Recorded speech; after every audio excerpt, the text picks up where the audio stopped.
Hello guys, good afternoon. Oh, umuulan. No other choice. Kailangan kong lumabas para makapag long form video. Kasi kahapon nga, nasa kwarto lang ako na mag long form video. Saan pa ba? Ang pinakamalapit kong lugar sa bahay is, syempre, the Science Garden of BF Resorts Village. Oo. At saka, ito nga, medyo umaambon na pero napaka-fresh ng air. Kaya kailangan ko din nga lumabas para makalanghap ng malamig na hangin. Tsaka meron lang akong konting bilhin para sa aking lulutuin, para sa aking anak. Dahil nga, ako naman, hindi issue sa akin kung may pagkain o wala sa bahay. Dahil hindi naman ako kumakain. Dahil nga, syempre, ako tumaba. Kasi pinaghirapan ko itong aking kaseksihan. Sexy nga ba o sexy? Basahin nga natin to.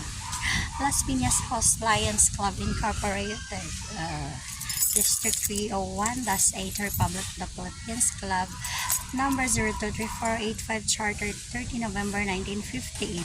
Alunti ang liwasan ng kawayan. Ito siya.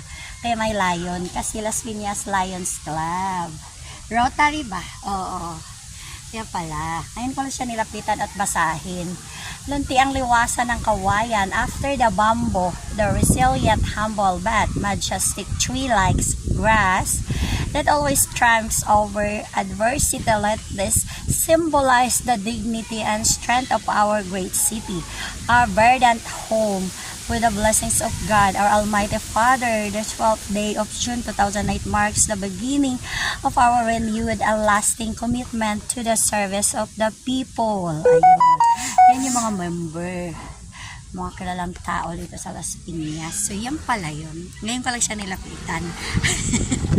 Para madagdag sa aking content, para maiba naman. O, diba? Yung pala, kumbaga donated. Siguro nga, itong Science Garden na ito, ang nagbuo nito ay ang Lions Club of Las Piñas. Dito ako pumwesto para maiba ang aking view.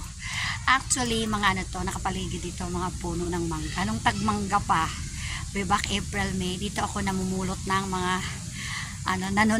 nanunungkit ng bunga ng mangga. Mga Indian mango ito na kahit na manguha ka, walang magagalit. Kasi parang para sa tao. Kaya nga nag-comment yung pamangkin ko, si Kyle, lalakit. Lagi kami dito, nanunungkit kami ng mangga nung nandito pa siya. Umuwi na siya sa Davao ni Oro, sa nanay niya. Yung pamangkin kong binata na lagi kong kasama dati. Oo. So dito ko siya sinasama para manungkit kami ng mangga. Kaya nung nakita niya nandito ako, sabi niya, tita, namumulot kami ng mangga. Sabi ko, wala na. Malunggay na ang kinukuha ko, panghalo sa tinola ko. Kasi dito din, ang daming malunggay. Hindi naman sila nagagat pag nanguha. Marami din papaya. Kumusta? Manguha ka lang dito. Okay lang. Kasi tanim to dito eh. So ngayon ko lang na-found out na donated pala siya ng Lions Club ng Las Piñas. O diba? At least na-learn. Tapos ito may puno ng kamyas. Kamyas to eh. Kaya lang maliit pa siya. Oo. Ito ang puno ng kamyas sa pagkakala. Kasi kilala ko ang kamyas dahil mayroon ito do sa bahay na tinirhan ko dati sa Binyan, Laguna. Sa likod ng bahay kila nanay. Hello nay, I miss you. Oh, na-miss ko si nanay. Yung aking nanay sa Binyan. Yes. Yung likod ng bahay namin may ganyan, may kamyas. Kaya alam ko kamyas yan kahit wala pang bunga.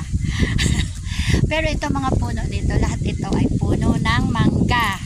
So doon yung mga laging view na kinukunan ko. Iniba ko lang ngayon para hindi naman kayo manawa. Kasi nga, kailangan kong lumabas para lumanghap ng fresh air. 2 days ako nagkulong sa bahay na nagpahinga. Yesterday and today. Wala mo palang 2 days. Kasi pangalawa palang araw ngayon eh. Kasi nga meron din akong bibilhin. Sabi ko, nak, mag-long form video ako. Dahil kahapon, ang long form video ko sa bahay lang. O diba? Kaya yun. O diba? At least maka 3 long form video ako. Di okay na. Bye! Love you all!